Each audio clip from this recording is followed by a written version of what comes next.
Goa Organics వారి skin care, hair care, wellness products కోసం AP, తెలంగాణలో డిస్ట్రిబ్యూటర్లు కావాలను వివరాలకు స్క్రీన్ పైన ఉన్న నెంబర్కి కాల్ చేయండి. ఆంధ్రప్రదేశ్లో సార్వత్రిక ఎన్నికల పోలింగ్ కౌంట్డౌన్ మొదలవడంతో రాజకీయ పార్టీలు దూకుడు పెంచాయి.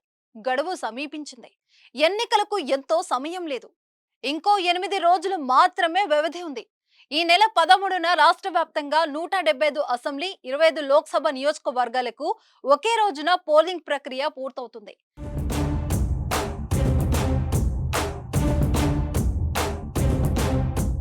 జూన్ 4వ తేదీన ఓట్లను లెక్కిస్తారు. పోలింగ్ గడువు దగ్గర పడుతుండటం అన్ని పార్టీలు కూడా జనంలోకి చొచ్చుకెళ్తున్నాయి.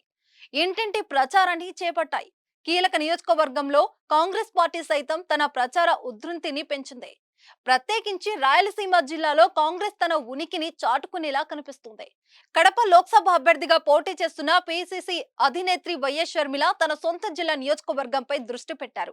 నియోజకవర్గం పరిధిలో విస్తృతంగా పర్యటిస్తున్నారు. తన అన్న జగన్మోహన్ రెడ్డిని లక్ష్యంగా చేసుకుని ఆమె ఎన్నికల ప్రచార కార్యక్రమాల్లో దూసుకెళ్తున్నారు. మాజీ మంత్రి వైఎస్ వివేకానందరెడ్డి హత్య కేసును షర్మిల పదే పదే ప్రస్తావిస్తుండటం ప్రాధాన్యతను సంతరించుకుంటుంది.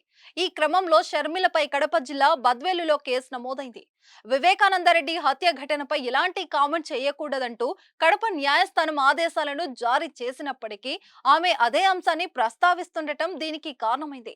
వైఎస్ఆర్సీపీ నాయకుల ఫిర్యాదు మేరకు బద్వేలు పోలీసులు షర్మిలపై కేసు నమోదు చేశారు.